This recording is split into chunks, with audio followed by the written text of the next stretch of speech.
বসন্তের শুরুতেই বাংলায় বৃষ্টি। অকাল বৃষ্টিতে কৃষকদের মাথায় হাত। আলু সবজি চাষে ক্ষতি, আমের ফলনও কমে যাওয়ার আশঙ্কা।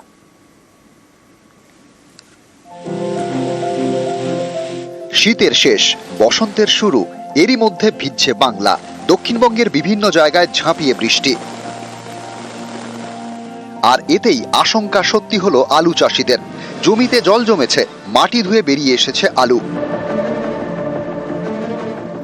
কৃষকদের দাবি, রোদ উঠলেই এই আলুগুলি খাওয়ার অযোগ্য হয়ে যাবে। এতেই ঘোর দুশ্চিন্তায় আলু চাষিরা। আমরা একটা আতঙ্কে ছিল, সেটাই তাই হলো।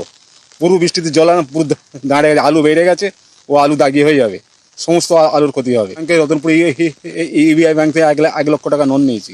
আমি লোন কি করে দেবো? আন্ধ্রা আলু আমার পচে গেলে টাকার জন্য যদি চাপ দেয় ব্যাংক থেকে, চাপ আমি কি করবো? তাহলে আমাকে আত্মহত্যা করতে হবে, এছাড়া কোনো আমার প্রয়ার নেই। মাটিগুলো ধসে গেছে, আলুগুলো বেড়ে গেছে, সবুজ হয়ে যাবে আলুগুলো পুরো।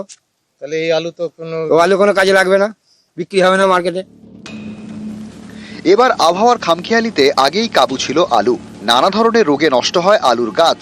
এতে ফলন কমার আশঙ্কা ছিলই, তারই মধ্যে এবার বৃষ্টি। রবিবার পর্যন্ত বৃষ্টি চলবে বলে জানিয়েছে আলিপুর আবহাওয়া দপ্তরও। এতে চিন্তা বাড়ছে আলু চাষিদের।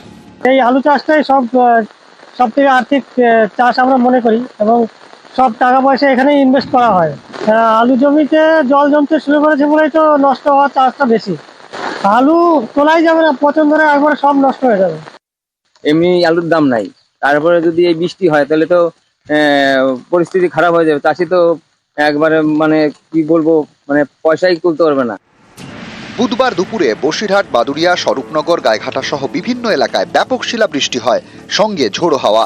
এতে মাঠের ফসল মাঠেই নষ্ট। সর্ষে, আলু, পটল সহ বিভিন্ন চাষের ক্ষতি। প্রচন্ড ঝড় হয়েছে, শিলা হয়েছে, ঘাস দেখা যাচ্ছিল না মাঠে, এত শিল পুড়িছে। এতে তো সবজি থাকবে না, সবজি নষ্ট হয়ে গেছে, সব ক্ষতি, সব শেষ। মাঠে সবজি কারো নেই। এগ্রিকালচারের ক্ষতি হয়েছে, হর্টিকালচারেরও ক্ষতি হয়েছে। মূলত আলু এবং আপনার কলা বাগান, তারপরে পেঁপে এবং অন্যান্য যা সবজি থাকে সেগুলো সবই অনেকটাই ক্ষতিগ্রস্ত হয়েছে। সব মিলিয়ে অ্যাপ্রক্সিমেটলি 150 থেকে 200 হেক্টর হবে। অকাল বৃষ্টিতে চিন্তায় ভাঙড়ের কাশীপুরের আম চাষিরাও। এই সময় সব গাছই মুকুলে ভরা, কিন্তু চাষিদের দাবি অকাল বৃষ্টিতে মুকুল ঝরে যাবে। এতেই ফলন কম হওয়ার আশঙ্কা। এটা অকাল বৃষ্টি বলি আমরা। এই সময় বৃষ্টি হওয়ার কোনো প্রয়োজন নেই। তো আমের গুটি ধরতে সমস্যা আসবে, আমের পচন হবে, এসব ক্ষেত্রে অনেক সমস্যা দেখা দেবে। আর সেক্ষেত্রে এবারে আমরা আশা করছি ব্যাপক ক্ষতি হবে আমের। নিউজ 18 বাংলা।